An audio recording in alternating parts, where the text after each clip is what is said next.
구약 성경을 보면 모세오경이 있고 그리고 또 역사서가 있습니다. 그리고 성문서라고 해서 지혜 문학에 속한 책들이 있는데 그 중에 하나가 바로 욥기서입니다. 욥기, 잠언, 전도서는 지혜와 관련된 내용이기 때문에 쉽지 않은데, 특별히 잠언과 욥기가 서로 다르다 보니까 잠언을 열심히 읽고 또 연구하고 묵상하다가 욥기를 읽으면 전혀 반대되는 내용이 등장을 하기 때문에 어려움을 겪기도 합니다.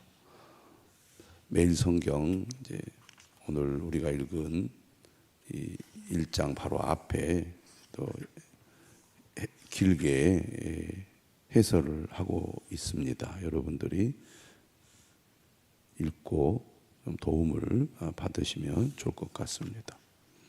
욥기의 앞부분은 우리에게 매우 익숙합니다. 욥기의 시작과 끝은 매우 익숙한 이야기라 어렵지 않을 것입니다. 이제 3장부터 이제 시작되는 친구들과의 대화가 어려운 내용이기 때문에 여러분들이 욥기서를 묵상하면서 하나씩 읽어 나가면 이해하는데 도움을 받을 수 있으리라고 봅니다. 매일 성경의 해설들을 잘 또 참고하셔서 말씀을 묵상하는데 도움을 받으시면 좋겠습니다. 1절이 이렇게 시작하죠. 우수 땅에 욥이라 불리는 사람이 있었는데, 어느 시대인지 나와 있지 않고 또 우수 땅이라는 이 표현을 통해서 욥이 거주하는 곳이 이스라엘 땅이 아니라는 것을 알 수가 있습니다. 이 사람은 어떤 사람인가? 1절에 이렇게 소개를 하고 있습니다. 온전하고 정직하여 하나님을 경외하며 악에서 떠난 자더라. 욥은 하나님 보시기에 매우 흠 잡을 데 없는 의인이라는 것입니다. 온전하고 정직하여 하나님을 경외하며 악에서 떠난 자. 믿음의 사람이라면 본받아야 할 사람이라는 것을 알 수가 있죠. 하나님을 믿는데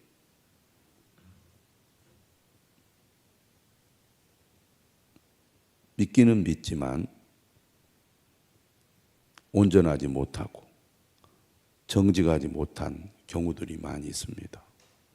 또 하나님을 두려워하지 않고 교만한 마음으로 하나님을 믿는 사람도 있죠. 또 하나님을 믿지만 늘 악을 범하는 사람도 있습니다. 구약의 이스라엘 백성들을 보면 온전하고 정직하여 하나님을 경외하며 악에서 떠난 사람들이 드물다는 것을 알 수 있습니다.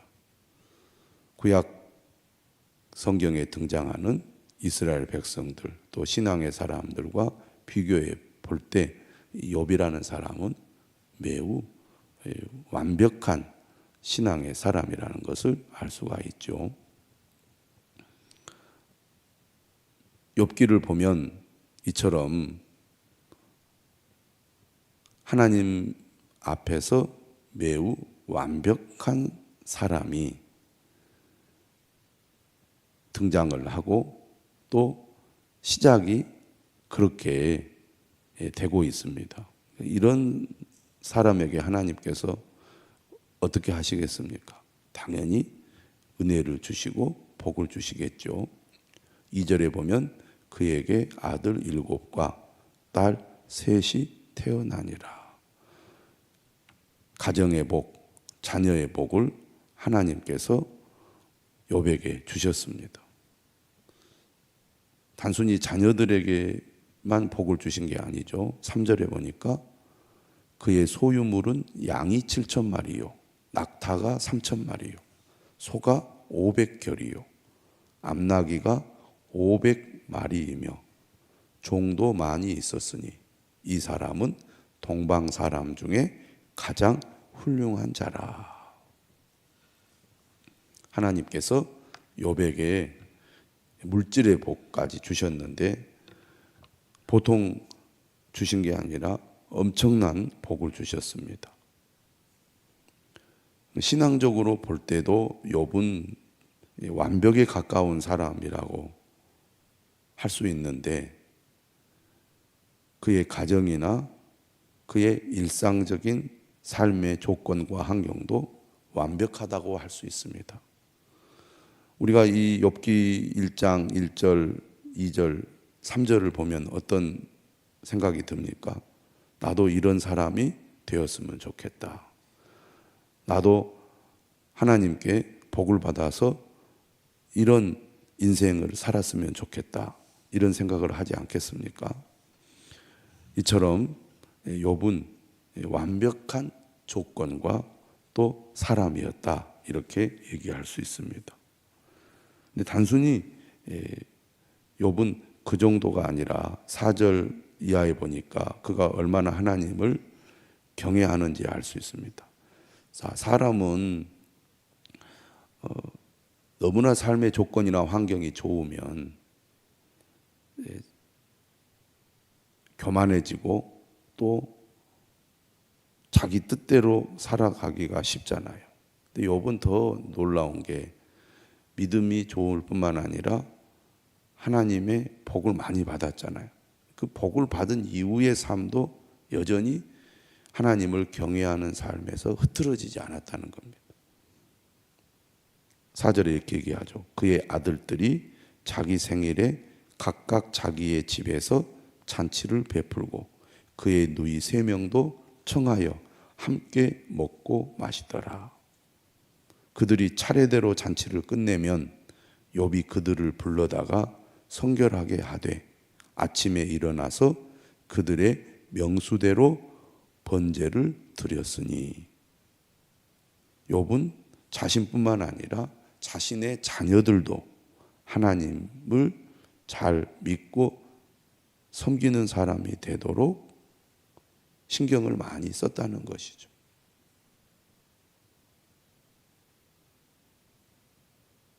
그리고 이렇게 기록되어 있습니다. 이는 욥이 말하기를 혹시 내 아들들이 죄를 범하여 마음으로 하나님을 욕되게 하였을까 함이라.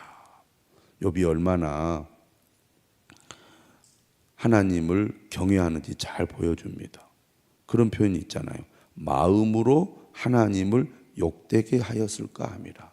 겉으로 드러난 행동뿐만 아니라 그 마음의 중심까지 하나님 앞에 범죄하지 않도록, 혹 범죄했다면 하나님 앞에 속죄의 제사를 통해서 하나님의 용서를 받으려고 하는 그런 진실한 신앙인이었습니다. 그리고 5절 끝에 이렇게 되어 있죠. 욥의 행위가 항상 이러하였더라. 그러니까 한결같고 꾸준했다는 얘기입니다. 이처럼 완벽한 믿음의 사람이 어디 있겠습니까? 우리가 하나님을 믿으려면 욥처럼 믿어야 되겠구나. 우리가 1장 1절에서 5절 말씀을 통하여 어떤 생각을 하게 되냐면 욥기가 이렇게 그냥 끝이 나야 합니다. 욥기는 1장 1절에서 5절로 끝이 나면 얼마나 좋겠습니까? 이렇게 우리가 하나님을 잘 믿으면 하나님이 우리의 삶에 이런 복을 주시는구나. 잠언은 이렇게 우리에게 가르칩니다. 그런데 욥의 시작이 너무 완벽한 게 불안하잖아요. 이 자체가 불안한 겁니다. 욥처럼 탁월하고 완벽한 믿음의 사람이 없다. 시작부터 이렇게 나오니 이런 욥에게 무엇인가 일어날 것 같은 조짐이 보이지 않습니까? 욥기는 우리에게 뭘 얘기해 줍니까? 이처럼 하나님을 경외하는 뛰어난 믿음의 사람에게도 고난이 닥치고 문제가 발생할 수 있다는 것을 가르칩니다. 그러니까 하나님의 말씀대로 살면 복을 주셔야 되잖아요. 그리고 그 복이 계속 유지가 되고 또 지속이 되어야 하지 않겠습니까? 잠언은 우리에게 그렇게 가르치고 있는데 이렇게 완벽한 욥에게 무슨 이유 때문에 고난이 닥치고 삶에 큰 어려움이 생기는가?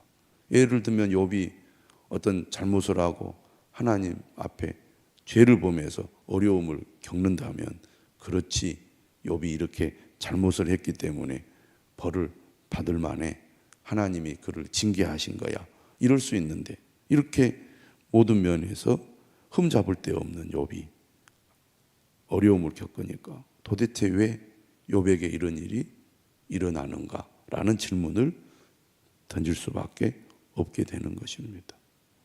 오늘 욥의 출발은 완벽한 출발입니다. 우리도 욥처럼 온전하고 정직하여 하나님을 경외하며 악에서 떠난 삶을 살아야 되겠구나. 그리고 이러한 삶을 어떤 상황에서도 끝까지 지속해 나가는 사람이 되어야겠구나. 이렇게 우리가 적용하고 또 본받아야 하는데, 이렇게 살아도 이 세상의 삶은 우리가 이해할 수 없는 일들이 일어나는 곳이구나 라는 것을 우리는 욥기를 읽어가면서 생각하게 됩니다. 도대체 어떤 일이 일어났습니까? 오늘 6절 이하의 말씀을 보면 첫 천상회의가 일어나는 것을 보게 됩니다. 이것은 욥이 전혀 모르는 일이죠. 하늘에서 일어난 일이니까. 하루는 하나님의 아들들이 와서 여호와 앞에 섰고 사탄도 그들 가운데 온지라. 하나님은 우주 만물을 창조하시고 다스리시는 분이죠. 하나님을 대적하는 사탄도 하나님의 통제 아래 있다는 것을 생각하게 됩니다. 하나님께서 사탄에게 묻죠. 네가 어디서 왔느냐? 사탄이 대답합니다. 땅을 두루 돌아 여기저기 다녀왔나이다. 하나님께서 다시 말합니다. 네가 내 종 욥을 주의하여 보았느냐? 그와 같이 온전하고 정직하여 하나님을 경외하며 악에서 떠난 자는 세상에 없느니라. 욥은 사람들이 보기에도 훌륭한 사람이지만 하나님도 인정하는 사람이었다는 겁니다. 하나님께서 사탄에게 이렇게 얘기를 하죠. 그러자 사탄이 이렇게 하나님께 대답을 합니다. 욥이 어찌 까닭 없이 하나님을 경외하리까? 이 질문이 중요하죠. 욥이 어찌 까닭 없이 하나님을 경외하리까? 그가 하나님을 경외하는 데는 다 이유가 있습니다. 10절에 이렇게 얘기하죠. 주께서 그와 그의 집과 그의 모든 소유물을 울타리로 두르심 때문이 아니니까. 주께서 그의 손으로 하는 바를 복되게 하사 그의 소유물이 땅에 넘치게 하셨음이니이다. 하나님께서 욥에게 복을 주셨기 때문에 욥이 하나님을 경외하지요. 오늘 우리도 이런 사고방식을 가지고 하나님을 찾고 믿는 사람들이 있습니다. 하나님을 경외하니까 하나님이 복을 주셨잖아요. 하나님을 경외하면 하나님이 복을 주시는구나. 그러니까 경외하는 목적이 복을 받기 위해서 하나님을 열심히 믿게 되는 경우가 있습니다. 근데 그런 출발 자체가 하나님 앞에는 옳지 않은 출발이라고 할 수 있는데요. 또 사람이 열심히 잘 믿는 것은 복을 주셨기 때문에 잘 믿는 거다. 그거 역시 사실은 하나님이 원하는 것이 아닙니다. 그런데 오늘 사탄은 하나님께 그렇게 얘기하는 거죠. 하나님이 그에게 복을 넘치도록 주시니까 그가 하나님을 잘 믿지요. 하나님, 그에게 있는 복을 싹 뺏어가 보십시오. 그래도 욥이 하나님을 잘 믿는지 지금 그 얘기를 하는 겁니다. 이제 주의 손을 펴서 그의 모든 소유물을 치소서. 그리하시면 틀림없이 주를 향하여 욕하지 않겠나이까. 진짜 믿음의 사람은 언제 그 믿음의 진가가 드러납니까? 잘 될 때가 아니라 어려울 때, 고난을 겪을 때 그의 믿음의 진위가 드러나지요. 그런데 사탄은 이렇게 얘기합니다.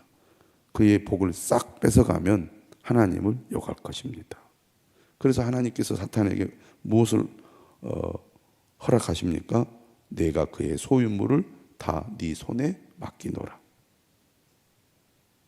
다만 그의 몸에는 네 손을 대지 말지니라. 그가 받은 자녀의 복, 물질의 복을 네가 싹 그러면 없애봐라. 그에게 재난을 줘서 재앙을 줘서 한번 뺏어봐라. 그래도 욥이 나를 잘 믿는지 네가 한번 확인해 보라는 얘기죠. 이렇게 첫 천상회의가 열렸습니다. 오늘 본문의 시작은 완벽한 욥에게 어떻게 고난이 찾아왔는지를 얘기합니다. 하지만 욥이 이 고난을 겪을 때 자신은 왜 이런 고난이 닥쳤는지를 전혀 알 수 없었습니다. 오늘 우리가 살아가는 인생에도 이런 경험을 하게 되죠. 잘 믿는데 하나님을 잘 섬기는데 어려움을 겪을 때가 있습니다. 왜 내게 이런 일이 일어났는지 사실 잘 알 수 없을 때가 있는 것이죠. 이때 우리는 어떻게 해야 할까요? 욥은 우리에게 이런 상황에서 어떻게 해야 될지, 왜 그런 일이 닥쳤는지에 대해서 우리에게 질문을 던지고 있습니다. 오늘 말씀을 시작으로 우리가 욥기를 묵상하게 되는데요. 믿음으로 살아도, 말씀대로 살아도 어려움을 겪는 경우들도 있다. 이것이 보편적인 것은 아닙니다. 예외적인 상황이죠. 그러나 그런 일들이 닥칠 수 있다는 것을 우리에게 가르쳐 주고 있습니다. 그런 상황에도 나는 하나님이 인정하는 믿음의 삶을 살아갈 수 있는가 깊이 또 생각하는 저와 여러분들이 되시기를 주님의 이름으로 축원합니다.